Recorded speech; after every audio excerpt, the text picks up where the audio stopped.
Bien-aimés frères et sœurs, vous connaîtrez la vérité et la vérité vous affranchira. Ça, c'est pas moi qui le dis, c'est la Bible qui le dit. Mais moi, je vous dis mieux.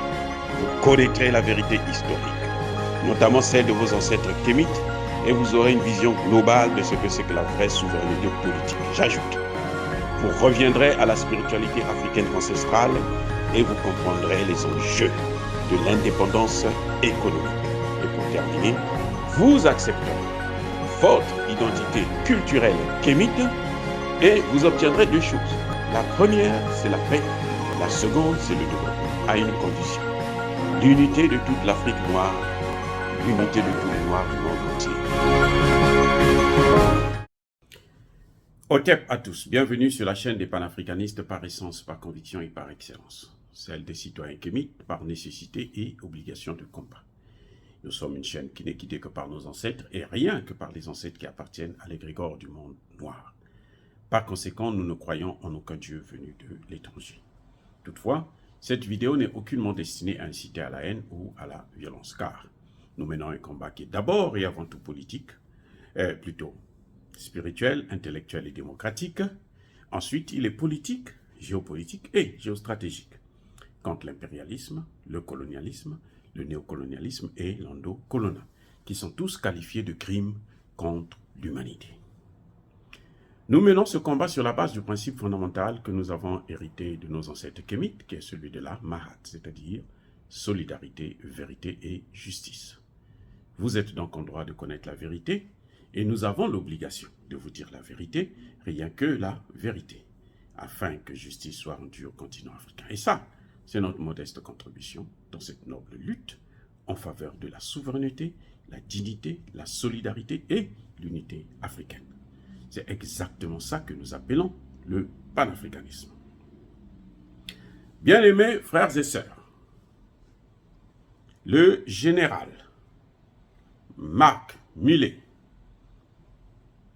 dit « L'Ukraine ne pourra pas vaincre la Russie, en tout cas pas cette année. L'Ukraine ne pourra pas évacuer, chasser tous les Russes des territoires qu'ils ont occupés. » Le général Marc Millet précise que la Russie, jusqu'à ce net moment, n'a utilisé que 10% de son potentiel. 10% de son potentiel militaire. Donc, la Russie est prête à aller vers ou dans une guerre de longue durée. C'est déjà une guerre de haute intensité, mais ils peuvent aller aussi dans une guerre de longue durée. Mais qui est ce général?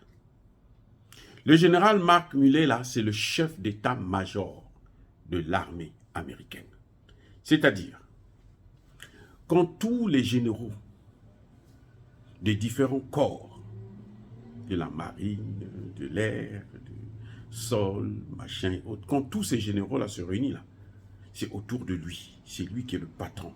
C'est lui qui donne les directives. C'est lui qui sait comment il faut les coordonner. C'est lui qui sait ce qu'il faut faire. Et c'est lui qui conseille le président américain en cas de guerre. C'est lui qui dit au président américain, qui fait une prospective pour dire si vous allez gagner, ils vont gagner la guerre, et comment il faut faire pour gagner cette guerre. Combien il faut, combien ça va coûter, combien d'hommes il nous faut, ainsi de suite. C'est lui qui évalue la situation sur le terrain, qui évalue la force de l'adversaire. Il dit que c'est fini. C'est vrai, quand vous allez sur LCI, ah ben, ils vont vous arracher le cœur. Hein. Ils vont vous dire que la Russie perd 800 soldats par jour. Qu'est-ce que vous pouvez... Ils ne disent que ce qu'ils veulent. Ils ont dit à Bakhmout que la Russie est en difficulté. Et aujourd'hui, on constate que la Russie a pratiquement occupé Bakhmout. La Russie a pratiquement occupé Bakhmout. Eux-mêmes, ils le disent. Il y a eu une discussion sur LCI qui ne trompe personne. Donc, vous voyez, cette guerre en Ukraine, elle est perdue d'avance. Mais moi, j'ai toujours dit que la Russie, en fait, ce n'est pas l'Ukraine qui l'intéresse autant que ça. L'Ukraine, c'est comme une cerise sur le gâteau. La vraie guerre qui fait mal et qui va faire mal peut-être aux États-Unis et à l'Union européenne, c'est la guerre contre le dollar, la guerre contre l'euro, la dédollarisation, ce qu'on appelle la dédollarisation ou la désaméricanisation. Parce que c'est ça qui permettra à l'Amérique de ne plus avoir autorité sur certains pays de ce monde.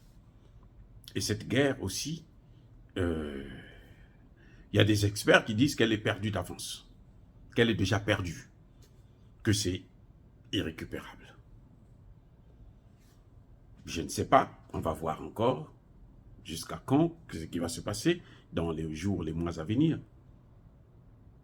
Et puis on pourra vous donner la suite. Dire cela, c'est inciter à la haine ou à la violence. Nous sommes contre la guerre. Mais que tous ceux qui persécutent le continent africain, là, nous c'est ça là. Tous ceux qui le pillent et le déstabilisent, qu'ils soient maudits, punis, foudroyés, neutralisés, écrasés par ce Dieu des Kémites et par nos ancêtres angélisés. Entre-temps, vous-même, soyez bénis, abondamment bénis, par ce même Dieu des Kémites et par nos ancêtres. Vive l'Afrique éternelle, j'ai dit et j'assume.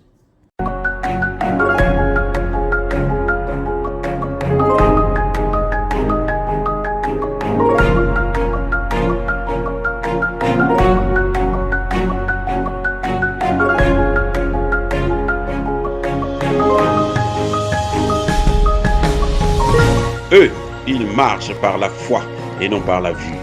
Mais moi, je vous conseille vivement de marcher par la connaissance scientifique et historique, notamment celle de nos ancêtres kémites, par les 5 sens et par l'intelligence. Abou Abia.